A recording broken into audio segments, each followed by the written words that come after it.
Hello दोस्तों, स्वागत है आपका हमारे यूट्यूब चैनल पर।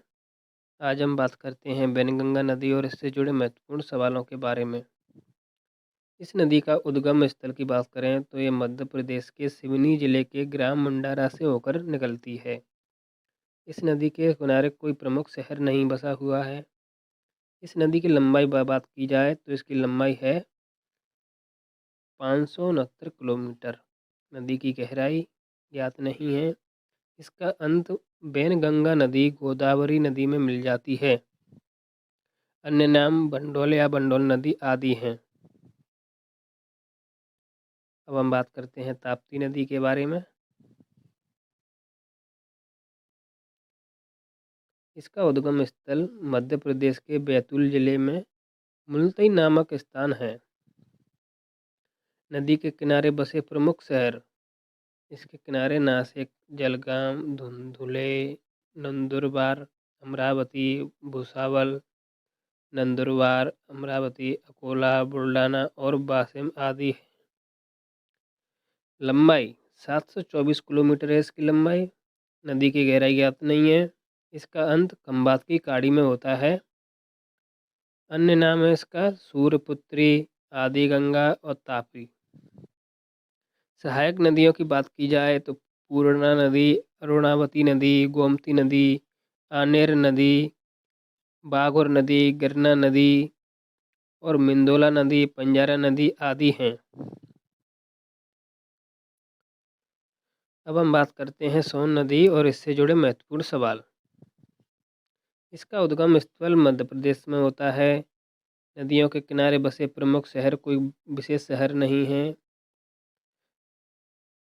लंबाई की बात की जाए तो इसकी लंबाई 784 किलोमीटर है। नदी की गहराई ज्ञात नहीं है। इसका अंत पटना के निकट गंगा नदी में हो जाता है। अन्य नाम हिरण्यवाह, सोनभद्र, सोनभद्रशिला आदि इस नदी के नाम हैं। इस नदी के नाम की बात की जाए तो इसका नाम सोन पड़ा क्योंकि इस नदी के बालू में जो रेत हैं वो पीले रंग के हैं जो कि सोने की तरह चमकते हैं, इसलिए इसका नाम सोन नदी हो गया। और इसकी सहायक नदियों की बात की जाए तो इसकी सहायक नदियाँ महानदी, रिहंद, गगर है। अब हम बात करते हैं चंबल नदी के बारे में।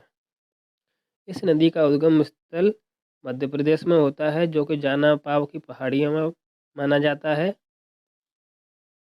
नदी के किनारे बसे प्रमुख शहर रतलाम, श्योपुर, मुरैना आदि शहर इसके किनारे बसे हुए हैं। इसकी लंबाई 1024 किलोमीटर है। नदी की गहराई ज्ञात नहीं है।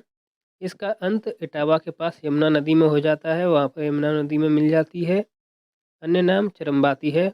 सहायक नदियाँ पार्वती, नवाज, बनारस, सिप्रा, दूधी आदि हैं।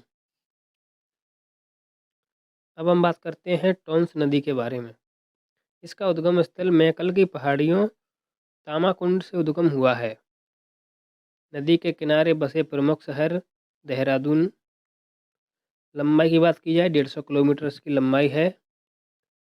इसका अंत अकबरपुर के पास बिस्वी नदी से मिलती है।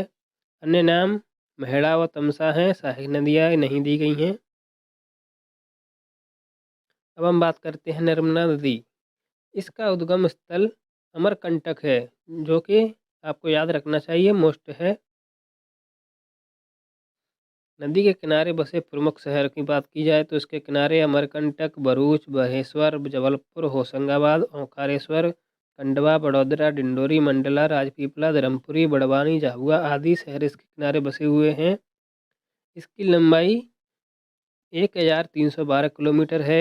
नदी की गहराई ज्ञात नहीं है। इसका अंत खंबात की साड़ी में अरब सागर में मिलती है। अन्य नाम है इसके सरयू नदी, सरजू, शारदा आदि इसके अन्य नाम हैं।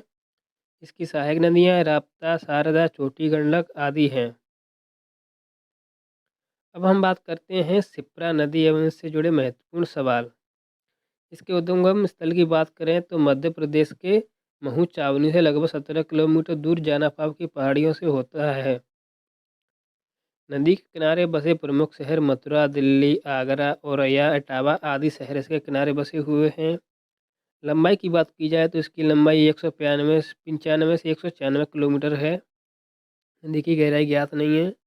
इसका अंत चंबल नदी में मिल जाता है और यहाँ से चंबल नदी आगे बढ़ती है। अन्य नाम क्षिप्रा नदी है, सहायक नदियाँ चंबल है। अब हम बात करते हैं काली सिंध नदी और इससे जुड़े महत्वपूर्ण सवालों के बारे में। इसका उद्गम स्थल मध्य प्रदेश के देवास में बांगली नामक गांव के पास विंध्याचल की पहाड़ियों से हुआ है। नदी के किनारे बसे प्रमुख शहर हैं देवास, बांगली इत्यादि शहर इसके किनारे बसे हुए हैं। लंबाई की बात की जाए तो इसकी लंबाई 390 किलोमीटर है। नदी की गहराई ज्ञात नहीं है। अंत की बात करें तो अंत में चंबल नदी में मिल जाती है। अन्य नाम इसके चरमबाती है। सहायक नदियाँ क्षिप्रा, सिंध, काली सिंध, कूनू और आदि नदियाँ काली सिंध की सहायक नदियाँ हैं।